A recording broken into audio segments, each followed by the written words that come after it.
চট্টগ্রামে ছাত্র আন্দোলনে নিহত তানভীর সিদ্দিকী হত্যা মামলায় সাবেক প্রধানমন্ত্রী শেখ হাসিনা, সাবেক শিক্ষামন্ত্রী মহিবুল হাসান চৌধুরী নফেল সহ ৩৪ জনের নাম উল্লেখ সহ আরও ৪০ থেকে ৫০ জনকে অজ্ঞাত আসামি করে মামলা হয়েছে। দুপুরে নগরীর চান্দগাঁও থানায় এ মামলা দায়ের করা হয়। মামলায় চান্দগাঁও ওয়ার্ড কাউন্সিলর এসবারুল হক এসবার, জামাল খান ওয়ার্ড কাউন্সিলর শৈবাল দাস সুমন, চকবাজার ওয়ার্ড কাউন্সিলর নূর মোস্তফা টিনু, ছাত্রলীগের পদ হারানো নুরুল আজিম রনিকেও আসামি করা হয়েছে।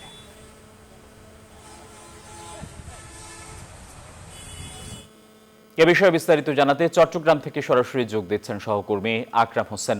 আকরাম, ছাত্র আন্দোলনের শহীদ তানভীর হত্যা মামলা সম্পর্কে আর কি তথ্য আছে আপনার কাছে?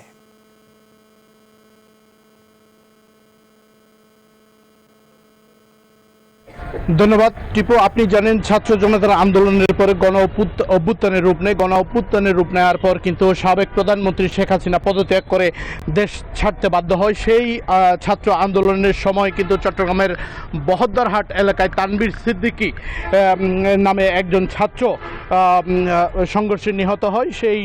সেই ঘটনায় কিন্তু আজকে তানভীর সিদ্দিকীর চাচা পারভেজ বাদী হয়ে চট্টগ্রাম নগরীর চাঁদগাঁও থানায় একটি হত্যা মামলা দায়ের করে, যেখানে সাবেক প্রধানমন্ত্রী শেখ হাসিনা, সাবেক শিক্ষামন্ত্রী মহিবুল হাসান চৌধুরী নৌফেল সহ ৪০ জনের নাম উল্লেখ করে আরও ৪০ থেকে ৪৫ জনকে আসামি করা হয়েছে।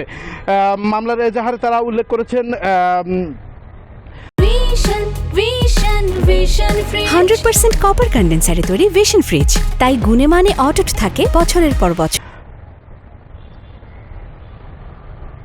মামলার এজাহারে তারা উল্লেখ করেছেন বৈষম্যবৃদ্ধি ছাত্র আন্দোলনের সময় তানভীর সিদ্দিকী চট্টগ্রামের বহদ্দারহাট এলাকায় অন্যান্য শিক্ষার্থীদের সাথে আন্দোলনে অংশ নিলে তারা আওয়ামী লীগ, যুবলীগ, ছাত্রলীগের নেতাকর্মীরা তাদের উপর অতর্কিত হামলা চালায় এবং একই সাথে গুলি, দেশীয় অস্ত্র শস্ত্রে সজ্জিত হয়ে তাদের উপর হামলা করার পরে কিন্তু এক পর্যায়ে তিনি আহত হওয়ার পরে তাকে চট্টগ্রাম মেডিকেল কলেজ হাসপাতালে নেওয়া হলে সে মৃত্যুবরণ করে।